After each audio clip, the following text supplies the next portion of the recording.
Welcome to Bob's Last Marathon, where Lena Chow Kuhar shares her first-hand experiences and practical wisdom gained from caring for her husband Bob on their long, unmapped journey with Alzheimer's disease.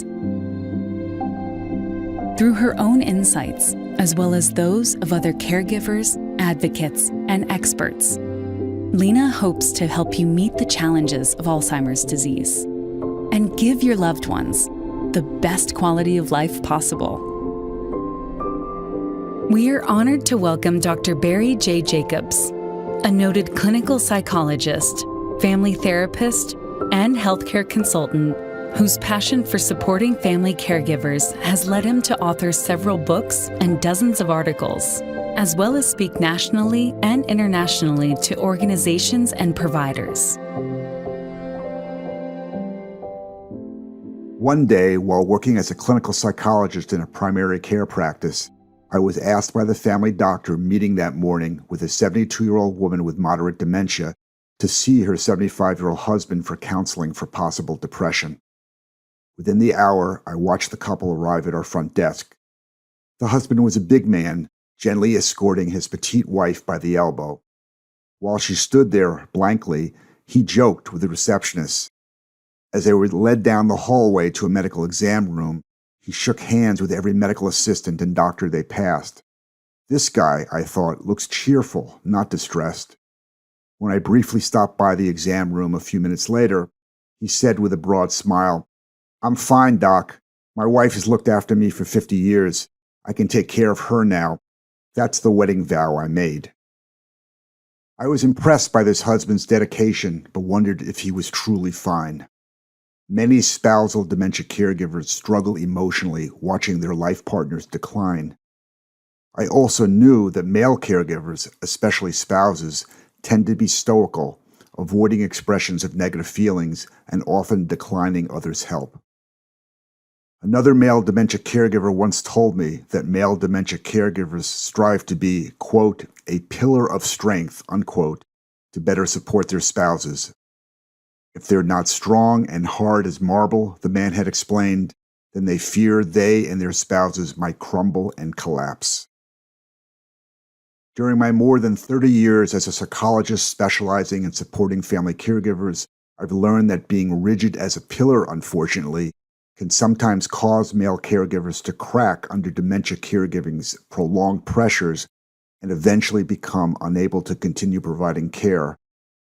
I've also learned, though, that male caregivers usually refuse any suggestion to take care of themselves, viewing that as giving in to personal weakness. I've had to seek other ways of helping them feel more of their emotions and, consequently, become more flexible in their approach to caring for their spouses.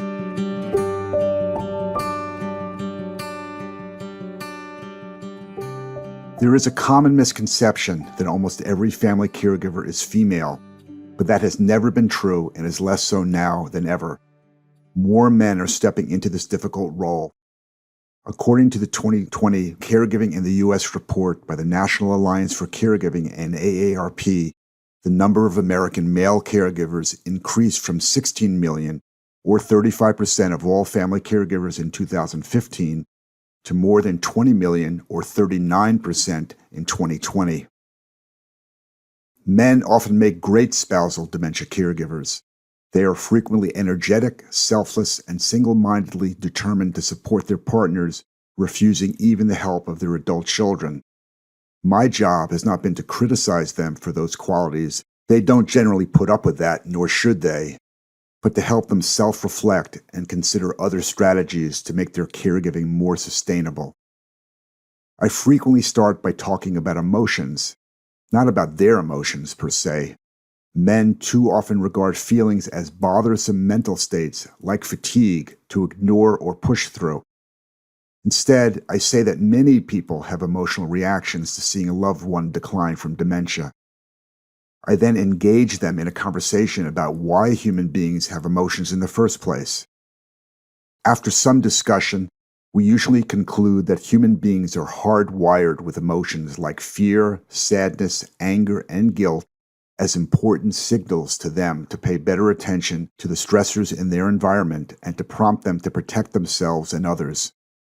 Seeing it from this perspective, some male caregivers begin to wonder if it is still a good idea to ignore those signals by shunting their feelings aside.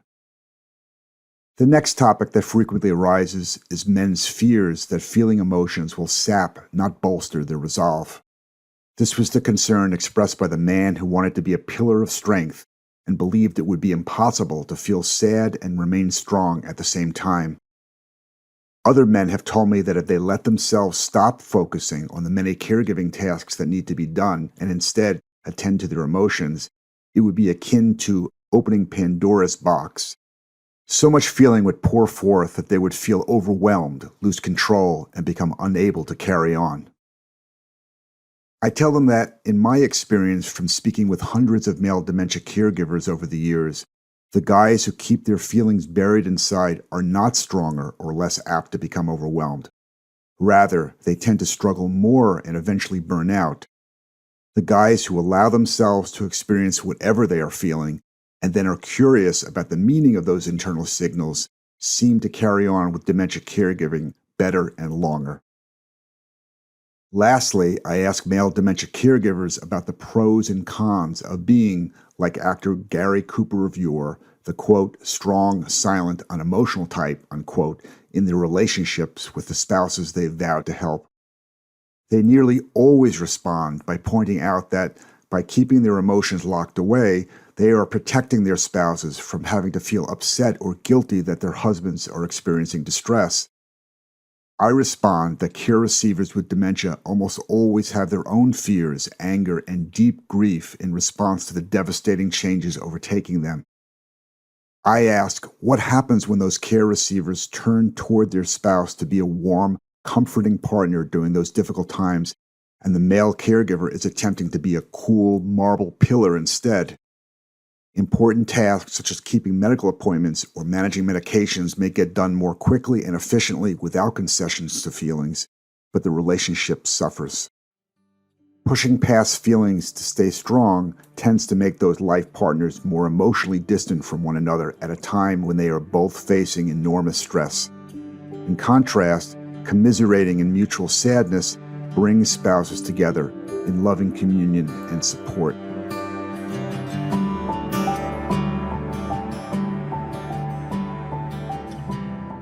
Other family members, too, find male stoicism to be a problem. I've heard many adult children complain that their fathers are being stubborn and controlling by playing the he-man and not allowing them to help their mothers with dementia. They don't think it's fair to them to be deprived of the opportunity to give back to parents who took care of them earlier in their lives. They also worry their fathers will burn out or develop their own health problems because of chronic caregiving strain. I'm losing my mother, some have said. I don't want to lose my father as well. To these adult children, I offer 3 pieces of advice. 1. Don't fight for control of the caregiving. Male dementia caregivers often need to feel in charge to better control their feelings. Trying to wrest part of the caregiving role away from them would mean exposing them to guilt and whatever other emotions they've been avoiding. They will dig their heels in and fight to prevent that. 2. Don't offer help, ask for it, such as they're watching grandchildren or fixing things. It sounds paradoxical, if not cruel, to say to oneself, gee, Dad seems exhausted. Let me add to his pile of chores by asking him to help me. The advantage, though, is that the adult child will be appealing to, rather than challenging, the male dementia caregiver's cherished role. Once that role has been acknowledged and supported by the adult child, the father may be less rigid about accepting help from the child in return. 3. Try showing up. Adult children can bring over a covered dish because they, quote, accidentally, unquote, made too much of a delicious meal. They can arrive with a mower to trim the parent's lawn without having to be asked. Or they could just stop by unannounced to provide pleasant company. It's the churlish father who would reject outright those sweet gestures. Without question, hard-working and long-devoted male dementia caregivers do enormous good. But to continue to be able to provide care, they need encouragement to bring all of themselves, including their emotions and some degree of flexibility to caregiving. Otherwise, they will check off tasks on a to-do list but keep others at a distance. There is so much loss already with dementia. It would be tragic for them to compound those losses further through their efforts to protect themselves.